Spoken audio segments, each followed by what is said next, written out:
হযরত শাহজালাল আন্তর্জাতিক বিমানবন্দরের কার্গো ভিলেজে গতকাল ভয়াবহ অগ্নিকাণ্ডের পর আগুন নিয়ন্ত্রণে এলেও এখনো ভেতর থেকে থেমে থেমে বের হচ্ছে ধোঁয়া। বাতাস বইলেই চারপাশে ছড়িয়ে পড়ছে পোড়া গন্ধ।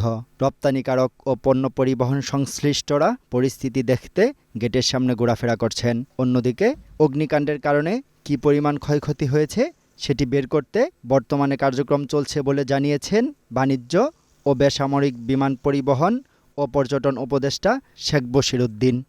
গতকাল বেলা 2:30টার দিকে ঢাকা শাহজালাল আন্তর্জাতিক বিমানবন্দরের আমদানি কার্গো কমপ্লেক্সের কুরিয়ার ইউনিট থেকে যে আগুনের সূত্রপাত, সেই আগুনের সূত্রপাত ধীরে ধীরে পুরো আমদানি কমপ্লেক্সের গোডাউন, আপনার কুরিয়ার থেকে শুরু করে গার্মেন্টস গোডাউন, তারপর কমার্শিয়াল গোডাউন, ইন্ডাস্ট্রিয়াল গোডাউন এবং কি পরিশেষে ফার্মাসিউটিক্যাল ইন্ডাস্ট্রি বা ফার্মাসিউটিক্যাল গোডাউন যেটা আমরা বলি, কেমিক্যাল ইম্পোর্ট করা হয়, র মেটেরিয়ালস ইম্পোর্ট করা হয়, সেই গোডাউন পর্যন্ত আগুনের যে দাবানল আপনারা দেখতে পেরেছেন। এখানে ক্ষতির অঙ্কটা আসলে খাতা কলমে বলে শেষ করা যাবে না। এখানে কি পরিমাণ ক্ষতি হয়েছে শুধু যারা এইখানে কাজ করে তারাই বলতে পারবে, তারাই বুঝতে পারবে। এইখানে হাজার হাজার কোটি টাকার মাল ছিল। গত 2 দিন শুক্রবার শনিবার অফিস অফ ডে ছিল, তো এই 2 দিন কার্গো ব্যাপক পরিমাণ মালামাল এখানে আনলোড হয়, এখানে নামে। তো 2 দিন বন্ধ থাকার কারণে এই যে 2 দিনের যানজট, 2 দিনের মালামালের যে এখানে প্রচুর পরিমাণ মালামাল নামছে, সেই মালামাল সহ এবং প্রিভিয়াস ডেগুলোতে যেগুলো ডেলিভারি হয়নি সেই মালামাল সহ সমস্ত মালামাল এখানে পুড়ে যায়, যা আপনারা দেখতে পারতেছেন। এবং অগ্নিকাণ্ডের যে ধোঁয়া, আমার মনে হয় ধোঁয়া প্রায় এই ফ্লোর থেকে মাটি থেকে 1 কিলোমিটার উপর পর্যন্ত ধোঁয়া গেছে। বাংলাদেশের ইতিহাসে এত বড় ক্ষতি আমার মনে হয় যে হয়নি। যাই হোক, আমি প্রাণ আরএফএল গ্রুপে আছি। আমাদের প্রাণ আরএফএল গ্রুপে অনেকগুলো শিপমেন্ট আজকে ডেলিভারি হওয়ার কথা ছিল। তার ভিতর অনেক ভ্যালুয়েবল মাল ছিল। আমাদের তো অনেক শিপমেন্ট, আমাদের প্রায় 100টা শিপমেন্ট এখানে আজকে পুড়ে গেছে। মানে ডেলিভারি হওয়ার জন্য প্রসেসিং ছিল, সেগুলো এই আমার মনে হয় যে প্রায় 200-300 কোটি টাকার মতন আমাদের প্রাণ আরএফএল গ্রুপের ক্ষয়ক্ষতি হয়েছে।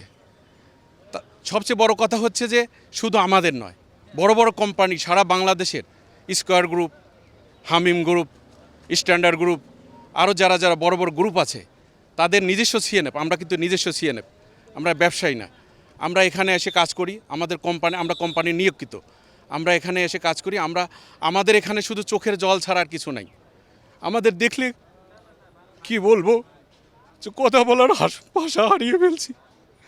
আমরা এখানে অনেক বছর কাজ করছি, আজকে আসে দেখি যে কিছুই নেই,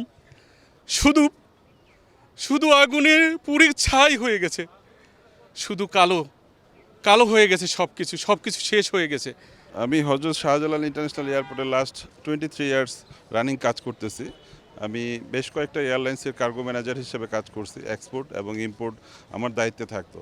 তো আমার চোখে আসলে ভাসতেছে যে কিভাবে মালামালগুলো ভিতরে রাখা হতো, ভ্যালুয়েবল জিনিস ছোট ছোট করে আলাদা আলাদাভাবে সেকশন করে কার্গোগুলো রাখা হতো। তো যখন এখানে প্রথমে আগুন ধরে, আমরা যখন জানতে পারি, অনেকেই বলতেছিল যে এটা তাড়াতাড়ি ব্যবস্থা নেওয়া হোক, কিন্তু কর্তৃপক্ষ আসলে কি করছে আমরা তো সবাই জানি। শেষ পরিণতি কী হলো, আমাদের বাংলাদেশের একটা রাষ্ট্রীয় সম্পদ, হাজার হাজার কোটি টাকার মালামাল পুরো একেবারে ভৎস হয়ে গেছে, ছাই হয়ে গেছে।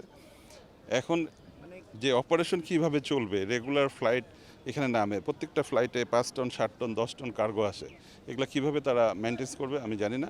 আমাদেরও ফ্লাইটে মাল আসে না। এখানে একটা সুযোগ আছে, এখন কর্তৃপক্ষ যদি মনে করে আমাদের একটা নতুন ইম্পোর্ট কার্গো টার্মিনাল আছে, সেটা যদি ইমিডিয়েটলি ইভেন আজকে থেকেও যদি তারা চালু করতে পারে, তাহলে কিন্তু অপারেশন শুরু করতে পারবে। অ্যাটলিস্ট আজকে যে ফ্লাইটগুলো অ্যারাইভেল হবে, এই শিপমেন্টগুলো যে সেখানে রিসিভ করে যারা স্টাফ আছে তারা যদি কাজ শুরু করে, তাহলে কিন্তু কাজ শুরু করতে পারবে। এখন কর্তৃপক্ষের বিষয়, এটা সরকারি সম্পদ বা বিমান হচ্ছে এটা ন্যাশনাল কোম্পানি, এরাও যদি শুরু করতে পারে তাহলে কাজ শুরু করা যাবে। কিন্তু সেই ব্যবস্থাপনা তো করতে হবে। সেই ব্যবস্থাপনার জন্য তো মানুষ, জনশক্তি বা যারা কর্তৃপক্ষ, তাদেরকে সেই ব্যবস্থা নিতে হবে। কিন্তু আমাদের টার্মিনাল রেডি আছে একটা, আপনারা হয়তো জানেন, এই যে পাশে আমাদের ইম্পোর্ট কার্গো টার্মিনাল, খুবই আধুনিক এবং সব কিছুর ব্যবস্থা আছে। যদি শুরু করতে পারে, ইমিডিয়েটলি অপারেশন শুরু করতে পারবে।